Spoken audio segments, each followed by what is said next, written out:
Good evening, everyone. Welcome to Lancaster Central School District's annual budget hearing. As the school year winds down, we take time to reflect on all that we've accomplished together. It's a special time of year as we continue to celebrate the hard work, dedication, and achievements of our students over the next few months, and the many people who support them, our teachers, staff, administrators, Board of Education, and of course, parents. I'm incredibly proud to be part of this amazing district, and I want to sincerely thank everyone who contributes to our students' success, as well as the entire district and community for their continued support. In a moment, Mr. Andy Kraisman, Assistant Superintendent, will highlight the outstanding opportunities, programs, and achievements made possible for our K-12 students, faculty, and staff for the support of the Lancaster community's budget over the years. But first, I'd like to share a few key highlights from a broader district-wide perspective. We use a variety of measures to assess student success at all levels. Our commencement level metrics reflect the collaborative efforts of the entire district, from kindergarten through graduation. So last June, or June 24, statistics around commencement, our students at Lancaster High School earned a 99% graduation rate, one of the highest in both Western New York and New York State. At the same time, our students earned a 64% of our student graduates earned a Regents Diploma with Advanced Designation, marking one of the highest rates in district history. But our mission goes beyond graduation. I think Mr. Van Ork touched on this, if he's still here, there he is. We aim to ensure that every student is prepared for life after Lancaster, no matter their chosen path. Each year, approximately 80 to 85% of our graduates go on to attend 2- and 4-year institutions of higher learning. Last year, seniors were not only prepared academically, but they also earned $9.4 million in scholarships and therefore had the ability to support their continued education. This budget, carefully developed by our business office in collaboration with many others and supported by the Board of Education, maintains all current instructional programs, student opportunities, services, class sizes, and everything else the Lancaster community has come to expect and value from the Lancaster Central School District. Ms. Phillips and Mr. Kraisman will highlight the details of the various components of the budget, and in a moment I'll turn it over to them. As you can see behind me right now, the budget vote and Board of Education election will take place here at Lancaster High School in the Java Gym on Tuesday, May 20th from 7 a.m. to 9 p.m. The proposed 2025-2026 budget totals $141.2 million, reflecting 4.9% percentage increase. It maintains all current instructional programs, as I mentioned, student opportunity, staffing levels, and class sizes. In addition, it includes a speech therapist position, special education teacher, music teacher, while addressing the rising operational costs and the enrollment increases that we've experienced in the student special education population. Importantly, all of this is accomplished while remaining below the New York State property tax levy cap. As outlined in our newsletters, which is on the website, social media, and should be coming to households very soon. In our public meetings, the proposed tax levy increase is 1.85%, one of the lowest in the past decade. At this time, I'll turn it over to Ms. Jamie Phillips, who does a fantastic job leading the budget development process, as she'll walk us through the mandated budget information and provide a detailed breakdown of next year's budget. Ms. Phillips. Thank you, Dr. Hufel, and thank you for accounting for height difference. So tonight I will obviously be talking about the numbers. Our budget is required to be presented in a 3-part budget format, those 3 parts being the administrative, instructional, and capital components. This method of showing the budget shows how our expenses are grouped by main area within the district, and these are uniform across the state, the groupings are. The administrative component provides for the overall general support and management activities for the district as a whole, including the district office functions, district-wide expenditures, business functions, and building administration. It is the smallest portion of the budget overall at 9%. The cost increases in this area are generally related to our contractual salary and benefit increases. This portion includes salaries and benefits for 36 out of our 912 staff members, which is about 4% of our staffing. Increases this year in this section of the budget are offset partially by some cost reductions that we had in some of the various BOCES services that we participate in. This portion overall is increasing by $141,000, which is 1.13%.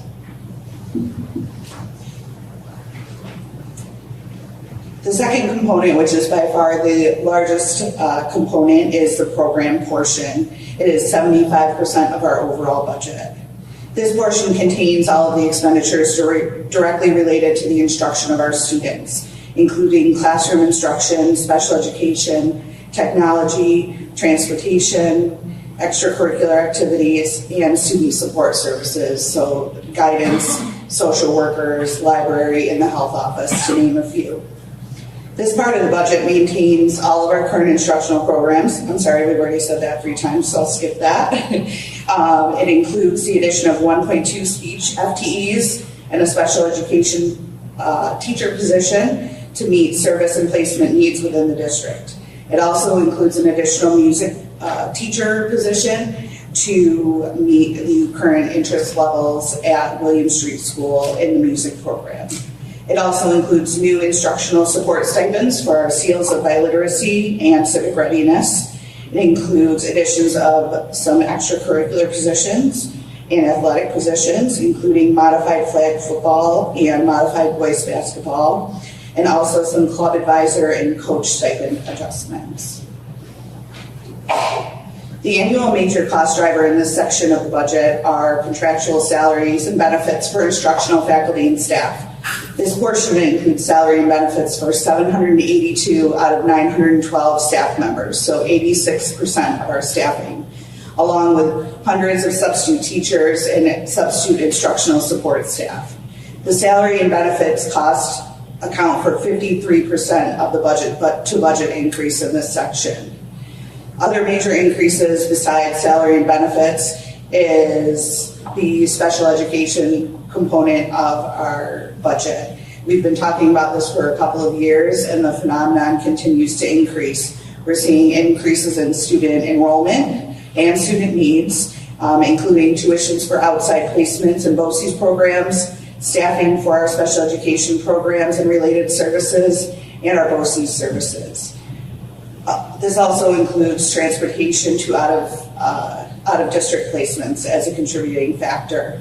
Our special education increases this year account for $2 million of our budget to budget increase, which is about 30% of the overall budget increase.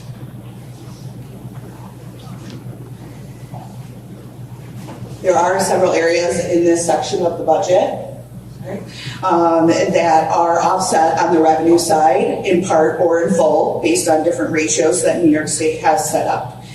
We received some revenue for our textbook purchases, computer hardware, computer software, some of our library materials, some of the special education expenses that we incur, our BOCES expenditures, and also our transportation expenditures. That aid on the revenue side is based on what we actually spend in a given year, and it's paid on a 1-year lag. So overall, this portion of the budget is increasing by 5.17%. This component's increase is actually 78% of the total proposed budget to budget increase, with $2 million of that being related to special education. So I will now turn it over to Mr. Kreisman, who is going to highlight some of our programs and achievements with you.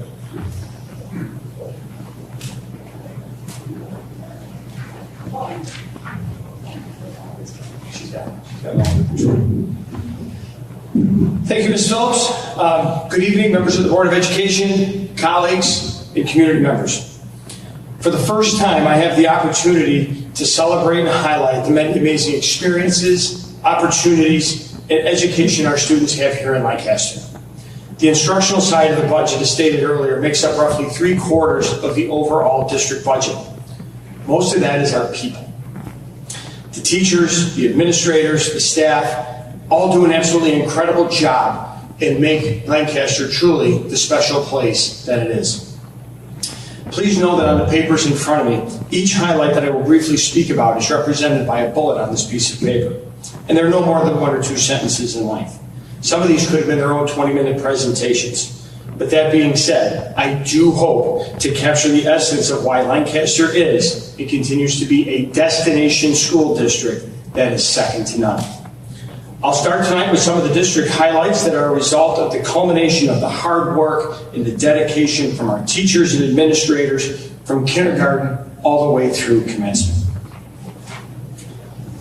Last year, our seniors earned $9.4 million in scholarship money pursuing higher education. Last year, we had a 99% graduation rate, almost hitting 100, which consistently ranks near the top of Western New York. 64% of those students who graduated with Regents Diploma with advanced designation. From grades kindergarten through 12, we are preparing students with the skill sets to use both electronic and traditional tools to meet their educational needs. With ongoing support from our community, we will continue to provide multiple methods of instruction for our students to move forward. We continue to focus on instructional professional development around supporting our long-term initiative of student engagement through Kagan Cooperative Learning. Additionally, this past year, we placed emphasis on trauma-informed practice, the science of reading, and multi-tiered systems of support to foster academic prowess and social skill development of our students. These programs allow all students to have an opportunity to learn in an academically rich, inviting, and safe environment. Our culture, climate, and inclusivity, our CCI mission is to continue to cultivate a school community where everyone feels safe, valued, and connected. Our students, faculty, staff, and CCI coordinator have led the initiative, and each year the initiative continues to grow. We also have a long-standing commitment to service and a deep sense of community here in Lancaster. Each year our students and parents, faculty, and staff work together to raise tens of thousands of dollars for those who are in need. Some of those examples include Ball for Bucks, Western New York Walk to End Alzheimer's, Sleep in Heavenly Peace, the Punt Foundation, along with many other various projects to support the community, along with Lancaster Youth Bureau, including our annual Day of Giving. I'm going to take a moment and highlight the music department here in the district. The Lancaster Music Department was recently named one of the 2025 Best Communities for Music Education for the 9th consecutive year and the 11th overall. This comes as no surprise on the passion and enthusiasm our music teachers, students, and families possess. The program offers countless opportunities for students to participate in ensembles, bands, orchestras, choirs at all different levels, and their performances occur year-round and are absolutely fantastic. Even though I did say countless opportunities, during this school year alone, when all is said and done, there will be over 200 concerts, performances, assemblies, and events held in under 180 days of school. A few other special things to highlight. The Lancaster High School Marching Legends were selected to participate in the Chick-fil-A Peach Bowl in Atlanta, Georgia. Our drama programs outdid themselves once again as they performed Once Upon a Mattress at Lancaster High School and Disney's Little Mermaid at Lancaster Middle School. In closing, our dedicated professionals who share their passion and love for music with our students have also received recognition and accolades for their work, not only as teachers, but also as musicians. Some of those highlights include Buffalo Jazz Magazine's Best in Western New York, Erie County Distinguished Player and Educator from the Buffalo Philharmonic, Erie County New York State Music Educators Association Outstanding Educator Awards. This year, we also had several teachers who served as directors of area all-county and area all-state ensembles. This group continues to achieve incredible accomplishments with our students on an annual basis. In the realm of athletics, Lancaster Athletics is consistently at the top of Western New York as one of the best all-around programs in the state of New York. We offer 79 different athletic teams, grades 7 through varsity, in 37 different sports for students to compete and grow from. Lancaster High School was designated as a New York State School of Distinction for the 2nd consecutive year, meaning that every varsity team had a cumulative average of at least 90%, giving the definition of true student athletes. We earned the National Federation of State High School Associations Award for Excellence for exemplary display of sportsmanship, ethics, and integrity. To date, during the 24-25 school year, varsity teams have won sectional championships in boys soccer, girls volleyball, football, unified bowling, girls basketball, boys indoor track. And in addition, our girls basketball team competed and won the Far West Regional Championship. Throughout the year, we've had 14 student athletes who have been named to all Western New York athletic teams and 58 honorable mentions. On an individual level, we had many students who qualified for ECIC sectionals and state competitions in all 3 sports seasons. One final stat, currently we have 25 student athletes that have committed to continue their athletic careers at the collegiate level after graduation from Lancaster. So as you can see, through athletics, we're preparing and shaping our young people for success in the field of play, but more importantly, the game of life. To highlight our K-3 schools, Court Street, Como Park, Hillview, and John A. Sholey, one of the strengths of our district is our size. Our teachers at the K-3 level across buildings work together and collaborate on committees to align curriculum and instruction and set a solid foundation for years of academic success to follow. A major highlight of the progress has been made around the science of reading. Our administrators, building principals, classroom teachers, reading specialists, special education teachers continue to work tirelessly. This year we did a full-scale implementation of UFly, which is a systematic and targeted approach to teaching phonics for students in grades K through 2. Additionally, all of our teachers have been part of professional development regarding the high-impact practices within the science of reading. We completed a pilot program where 35 teachers in grades K through 3 ultimately selected a vocabulary and knowledge-building program which rounds out all aspects of a science of reading aligned curriculum. In the past few weeks alone, and of course throughout the year, there have been spirit days, talent shows, fun runs, incredible art festivals, cultural nights, and some amazing choral concerts.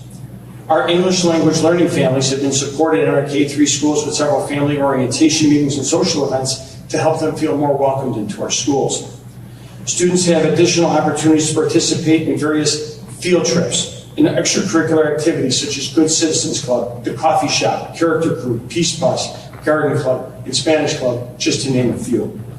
Our K-3 students have opportunities for service and have collectively raised thousands of dollars to support various nonprofits and charities throughout the region. William Street School is one of the largest elementary schools in New York State with over 1,300 students. This affords our students a variety of exceptional education opportunities that are truly second to none. William Street School offers extensive math programming from additional support through acceleration to help all of our students succeed. Our students have access to extensive STEM programming. Project Lead the Way, which starts in 4th grade with PLTW launch, continues through Lancaster Middle School with Gateway, and then culminates with an academy experience at Lancaster High School. Students in grades 5 and 6 can participate in the William Street Art Academy to showcase their exceptional talent in the visual arts. Additional opportunities that make William Street unique to other elementary schools include opportunities to take classes in health, foundations for leadership and success, argumentative writing and debate, creative writing, receiving swimming instruction and physical education, along with access to various music groups such as jazz band, select chorus, and one of my favorites, the ukulele club. Students have access to various intramural programs, basketball, volleyball, art, swimming, comic book club, board club, rocket club, PTO club. It's incredible. There is a growing number of service projects in which our William Street students give back to the community, which is mostly organized by our students from our foundations class in collaboration with the student council. Our William Street Coffee Shop gives our students with special needs the chance to gain real-world, real-life skills. And finally, William Street continues their tradition of Legends of the Round Table discussions.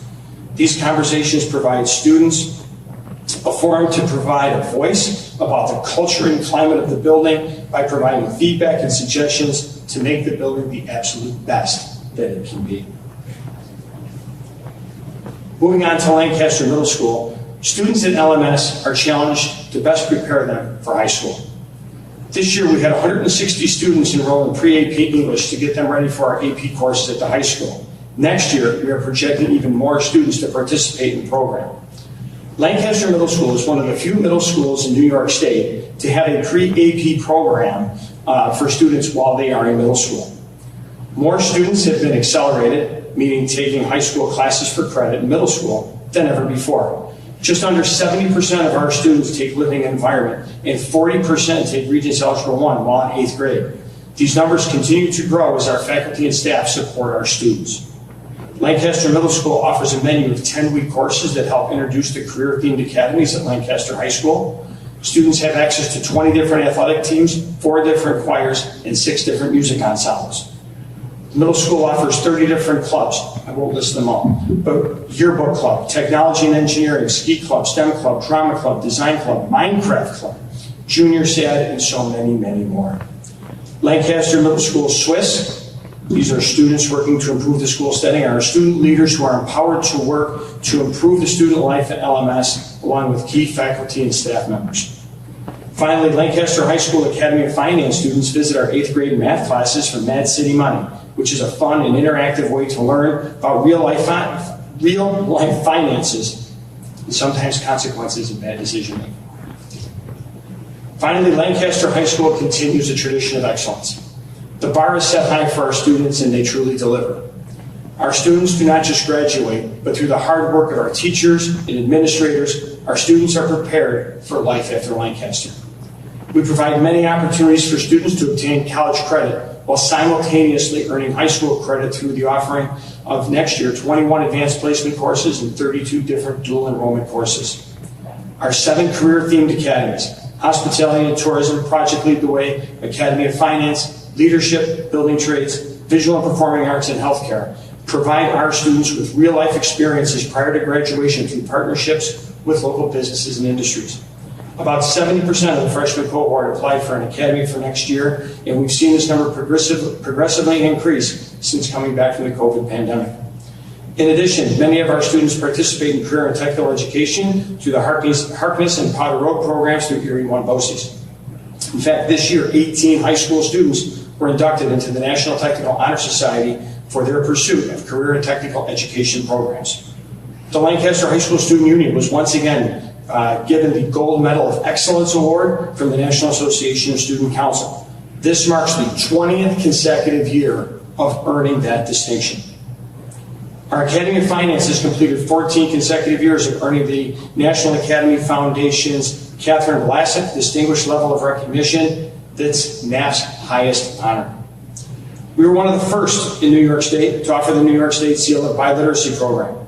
In 2025, 27 students will earn the seal, and they are in the following languages: Polish, Spanish, German, French, and Bulgarian. Since its inception, 150 students have received this honor, and this year, 3 students are earning 2 different language seals. Absolutely incredible. Last year, 25 of our students graduated the New York State Seal of Civic Readiness, which promotes active citizenship. This year, 28 students are on track to earn that seal. This year, we anticipate 169 students will graduate this year with a diploma and a Career Development and Occupational Studies, or what we call a CDOS credential. Finally, we provide alternative programs for our at-risk students who have had challenges in a traditional school setting. The goal is to support these students through graduation and help them set on the path for life after Lancaster.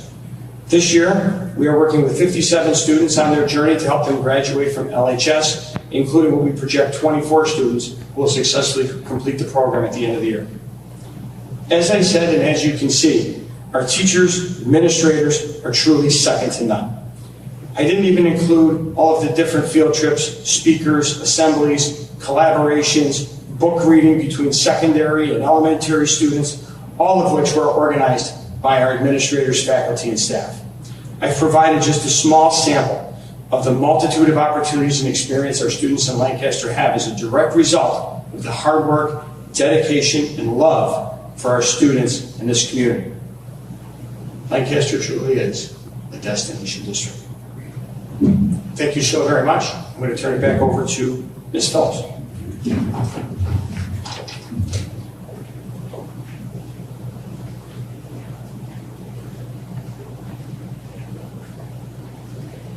Certainly going to make everything I have to say even more boring, I guess, and talk really ridiculous. Thank you, Mr. Graysman. Great job for your first time. And I think we know about a lot of those things in isolation, but rarely do we actually just get to hear the full list all at one time. And I'm awestruck. So the third component that we talked about 20 minutes ago, the capital component provides for the operating and maintaining of the district's facilities. So the debt service payments for our capital improvements, our buildings and grounds department, and also transfers to other funds, which includes a $100,000 capital outlay project that we do every year. It represents 16% of the overall budget. The portion includes salary and benefits for 94 out of 912 staff members, so about 10% of our staffing. This portion is increasing by 6.15%. The components increase is 20% of the proposed budget's overall increase. The cost increases are related to contractual salary and benefit increases, similar to the other components, but also the rising costs of utilities and increases in our debt service that we have related to our construction projects. The debt service, however, is offset on the revenue side in full with increases in our state aid for building aid, and then also our use of our debt service reserve. So overall, compared to last year, our three components are down slightly, or the administrative component is down slightly. It is coming in at 9.36% of our overall budget. The instructional portion is 74.74%, and the capital component is 15.9%. So in general, those are all, the most those have fluctuated is about 1% on the instructional side. So the budget kind of overall pieces of the pie are remaining the same. So while the vote on Tuesday is on the overall expenditure budget, we are required to present a budget that is balanced on the revenue side to meet what we're proposing for the expenditure budget. So our revenues are estimated, and our district has really two main revenue sources, and that is New York State aid to education and our local property tax levy. I'll address the levy last. So first, a little bit about state aid and some of our other smaller revenue streams. With respect to state aid, the state budget was just finalized actually last week, very late compared to their April 1st deadline. But our budget had to be approved in April. So we truly were making estimates for state aid. We budgeted state aid figures based on the executive budget from the governor that was released at the beginning or the end of January, and then also some other reliable figures and calculations. Our budget includes a $1.3 million increase in foundation aid, a $450,000 increase in building aid related to our capital project expenditures, and a $1.2 million increase between excess cost aid and BOCES aid. And that's really related to those special education cost increases that we've been talking about on the expenditure side. So overall, our 2025-26 estimate for state aid to education is a $2.9 million increase. A couple of the other smaller revenue increases that we've estimated includes increases in a $350,000 increase in sales tax revenue from Erie County, and also a $1 million increase in our interest earnings, which are both indicative of the current receipts that we're receiving in sales tax and interest earnings from our investing. We're also using our reserve and appropriated fund balance use to their maximum levels. That is increasing $1.4 million from this year's budget to next. The reserve contributions are up to their legal uses, and the appropriated fund balance is just a few hundred thousand, or not even, less than $100,000 more than it was last year. The same thing, we talked about the piece of the pie for the expenditure side. For our 25-26 estimated revenues, our major pieces of the pie is the local property tax items, which is 45% of the estimated revenues, and state aid is 39%. Sales tax from Erie County is 6%, use of reserve funds is 7%, and miscellaneous kind of small revenue streams is 3%.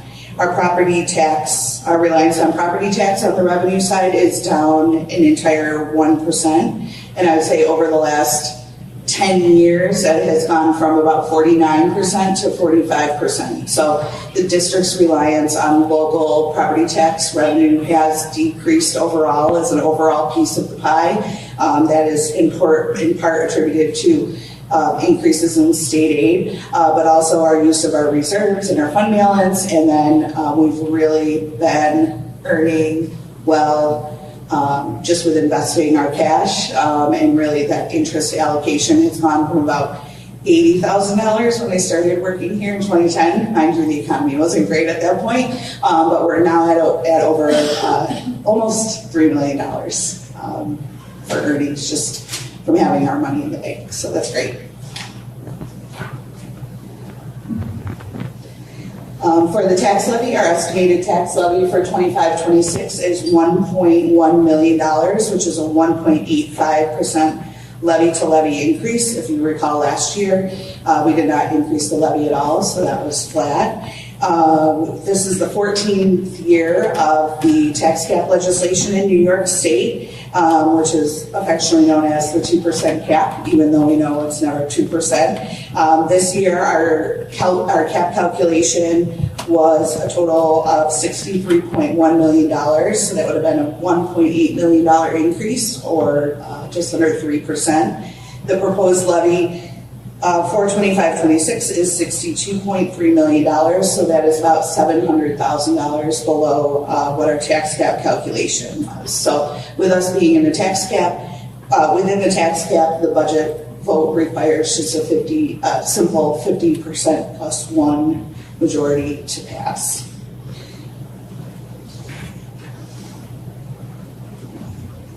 I will turn it over to Dr. Kufel to discuss our tax rate and a few other things.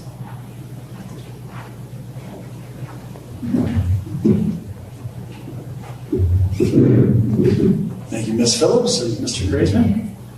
So what does that translate for the community members in your household? The estimated tax rates are on the slide above here, but from last year's actual rate to this year's estimated rate per $1,000 of assessed value, you'll see the increases here. In Lancaster is a 27-cent increase. Therefore, a $100,000 assessed value would equal a $27 increase. $200,000 assessed value for $54. $400,000, $108, so on and so forth. The Cheektowaga increase is 24 cents per thousand, and Alma is $7.22 per thousand. Discrepancies are due to equalization rates, which we won't get into here. Remember, though, these are estimates that will be set in the summer. We make these estimates conservatively based on the information we have available at this time. Contingency budget. What you see above is the contingency budget. By law, we are required to present a contingency budget for the upcoming school year in the event that the budget is not approved by voters. If the district were required to operate under a contingent budget next year, not only would non-contingent items be cut, but under the property tax cap legislation, we couldn't go above the number that Ms. Phillips just gave, $61,232,869, which was the levy for last year. That translates to cutting $1,134,978 from the levy, which would ultimately mean and result in reductions to programs, student opportunities, and staffings.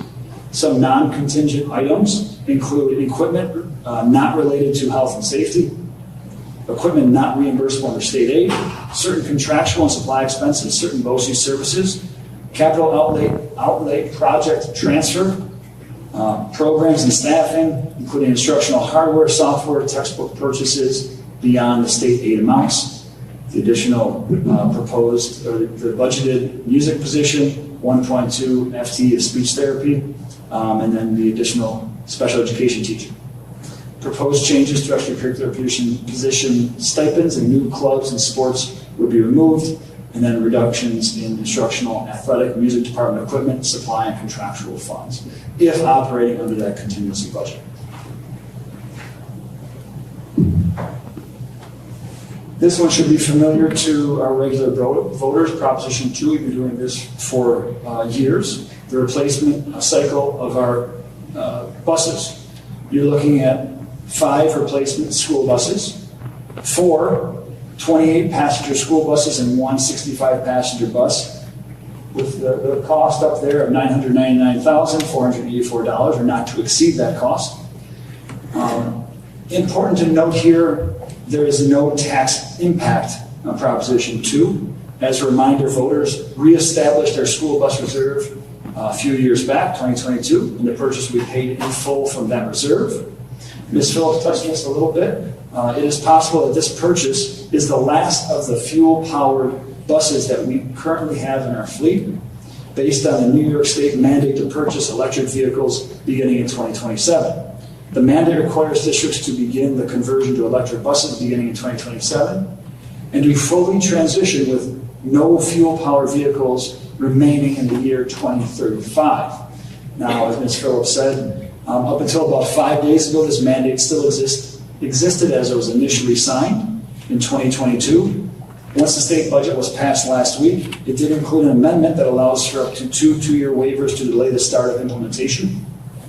But the requirement to transition still exists. Important to note, and this is talked about before, through a NYSERDA grant, the district has worked with a consultant this year to do a full and comprehensive study on our transition to electric vehicles, electric buses. The study is complete and the report is still in draft form, awaiting approval from NYSERDA. We anticipate the final report in the next few months, and that will be presented to the board and the community in the summertime at some point or early fall at the latest. The report's still in draft, but certainly the estimates on the cost to make the bus garage site compatible with electric vehicles and to transition our entire fleet of buses to electric vehicles is real, which is the perfect segue back to Ms. Phillips. So we have 2 additional propositions this year on the ballot, Proposition number 3 and Proposition number 4. I'm going to kind of talk about them as one because they're very similar and the purpose is very similar. Proposition number 3 is for voters to authorize the creation of a $10 million capital reserve, and that would be allowed to exist over a period of 10 years and allow us at the most to contribute up to $10 million to it. The proposition is not about funding the reserve, it is about creating the reserve and us being able to fund it as funds avail themselves over the next 10 years. Proposition number 4 is for the same thing, but for a bus purchase reserve. And that is for $10 million for the course of 10 years. Again, same details. Voters are approving the creation of the reserve, but not the funding of the reserve. It's not going to be funded the day after the budget vote.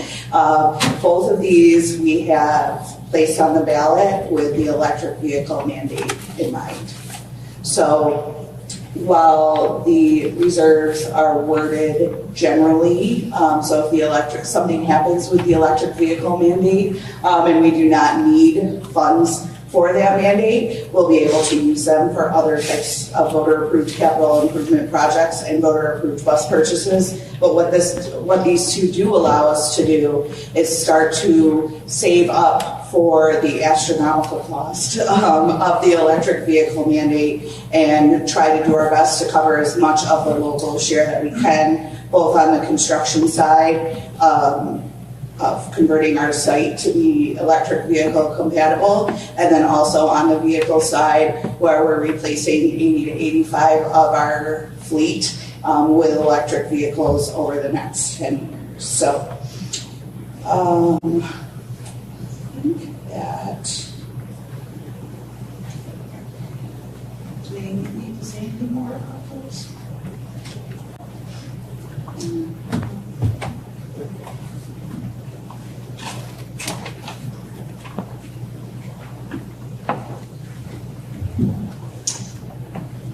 So, as a reminder to vote, please vote on May 20th on the budget, the bus, and reserve authorization propositions, along with a vote for 3 candidates, 3 running, John Talrico, Melissa Payne-Smith, and Jonathan Van Norwick.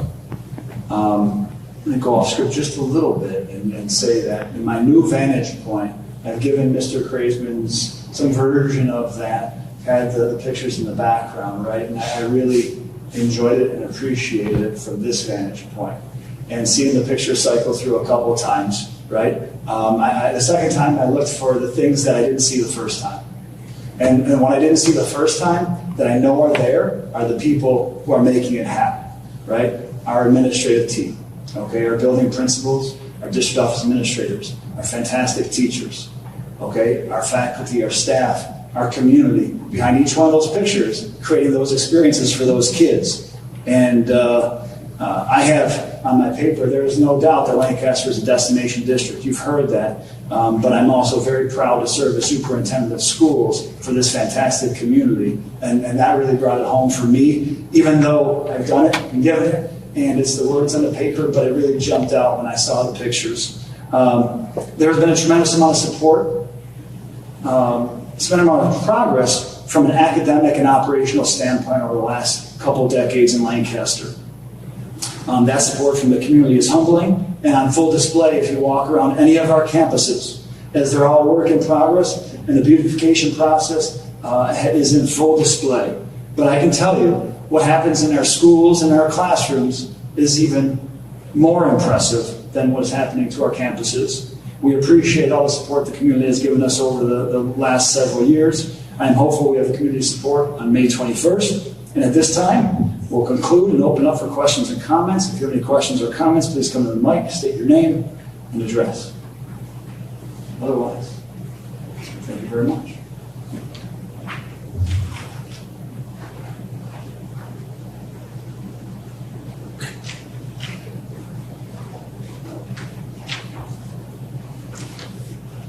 Thank you for coming.